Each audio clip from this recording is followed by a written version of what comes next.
was calculated on Floyd's part?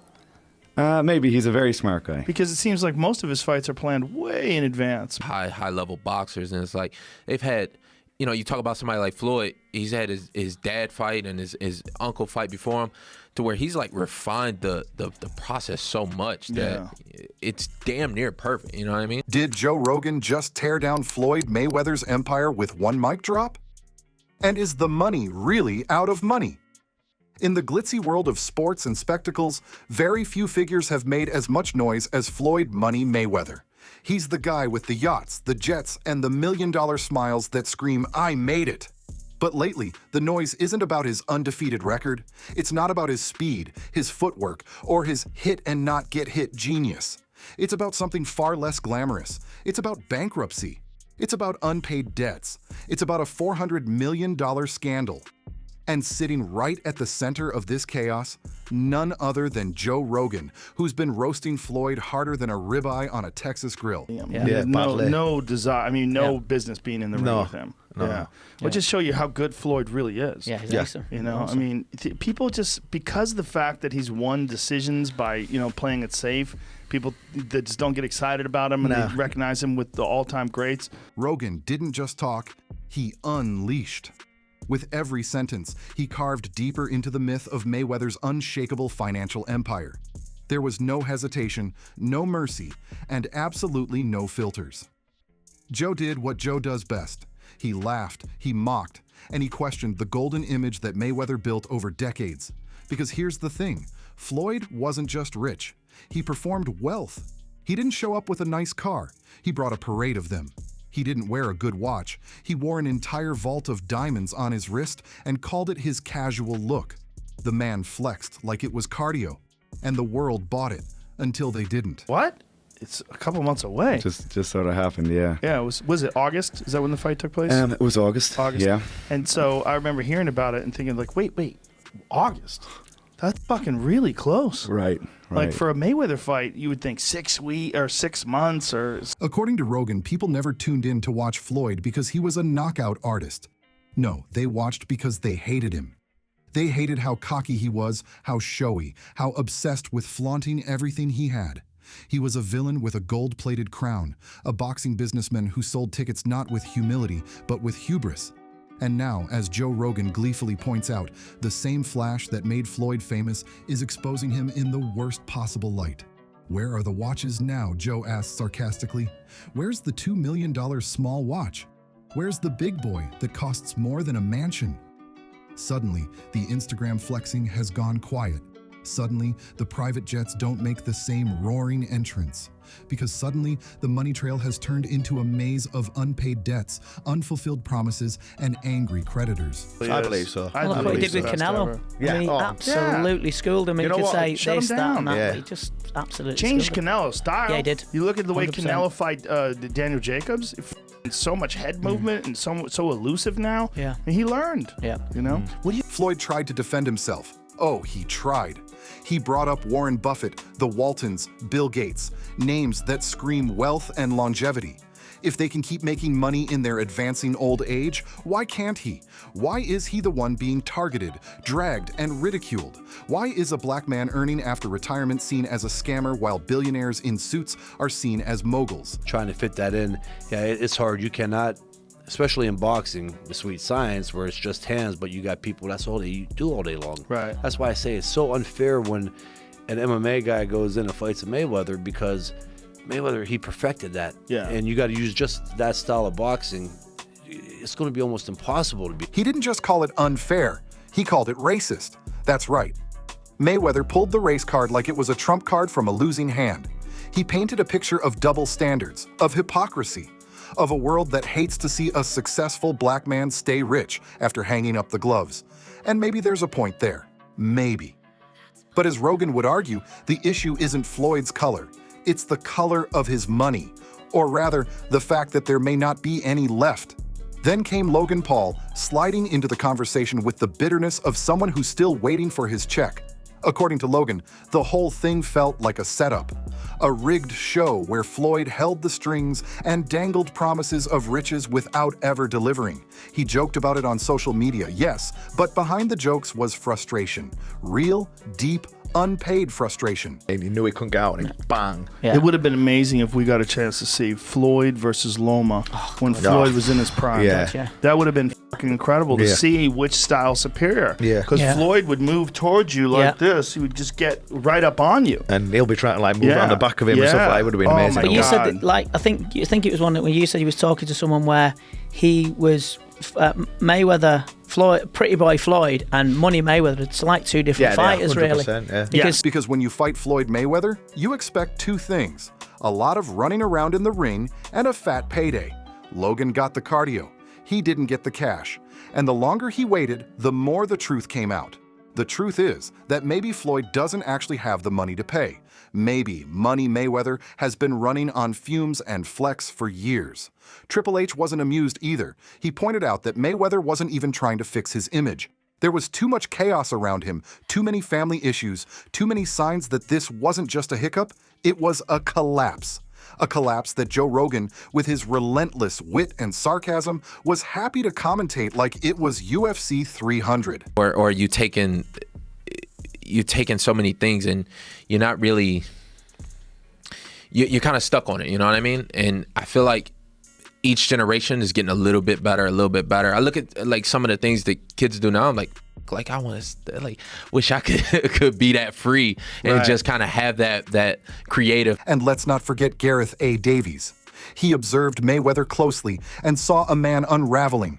A man who once walked into a press conference like royalty now looked tired, cornered, and honestly embarrassed. The scandal wasn't a rumor anymore. It was a stain. A stain that wasn't going to wash off with another exhibition fight or another post full of glittering chains. This was the natural outcome of Floyd's obsession. From the day he ditched Pretty Boy for money, Floyd stopped being a boxer and became a brand addicted to validation through material things. Haven't got to that point yet in MMA. No. It's going to be a while. Not even close. Not even close. I don't know if we'll ever get there because it seems like it's a combination of so many different disciplines. It doesn't seem like you're ever going to see a guy who is world-class Muay Thai and world-class Jiu-Jitsu and world-class wrestling all in one fighter. $1 million watches, stacks of cash in duffel bags, bank runs that looked like music videos. It was all a part of the show. But now it feels like a desperate rerun of a reality show everyone's tired of watching. And that's the tragedy, really. Mayweather was supposed to retire as a legend. Instead, he's turning into a walking meme. Did you watch the New Year's fight? That thing that he did with Tenshin Nasukawa? Yeah. Yeah.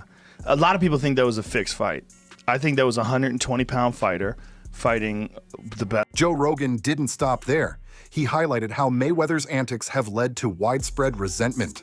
People don't admire him anymore. They root against him. Because when you rub your wealth in the faces of everyday people, don't be surprised when they cheer your downfall. Andrew Huberman, Rogan's guest, added fuel to the fire. He explained how flaunting extreme wealth creates envy. And when the person flaunting it ends up exposed as a fraud, that envy turns into anger, the kind of anger that ruins reputations permanently. His dad, who was a world-class fighter, who fought Sugar Ray Leonard, and his uncle Roger was the Black Mamba. I mean, Roger Mayweather was the fucking man back in the 80s.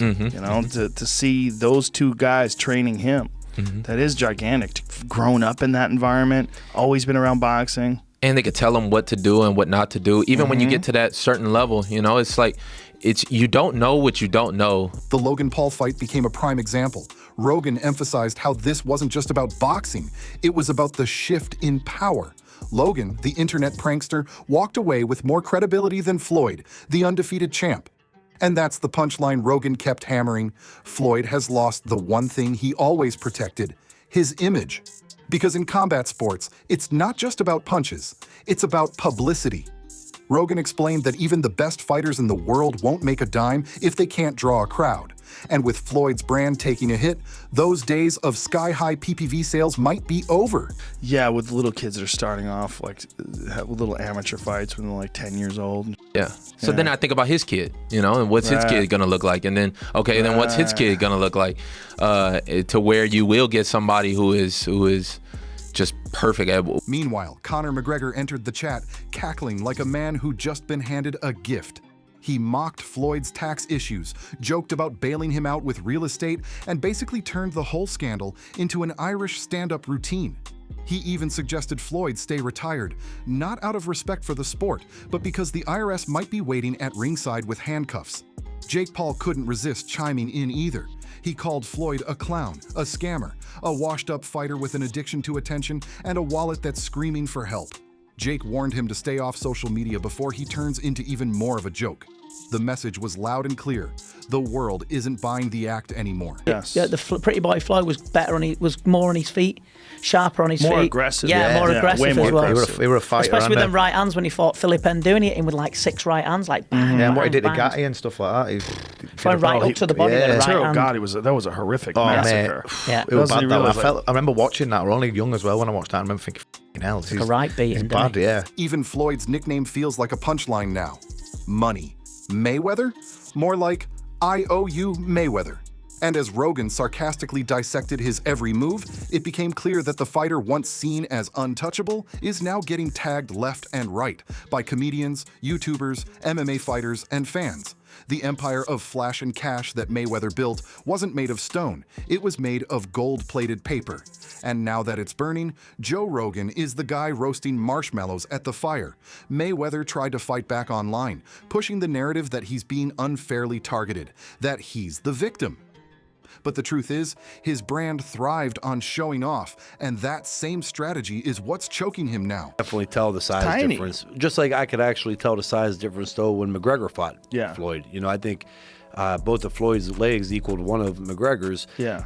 But yeah, with that tension, that fight, the first knockdown was legit. Yes. And I think When you build your career on flexing wealth, when every Instagram post is a brag, when every fight is followed by a luxury shopping spree, don't act shocked when people question where the money went.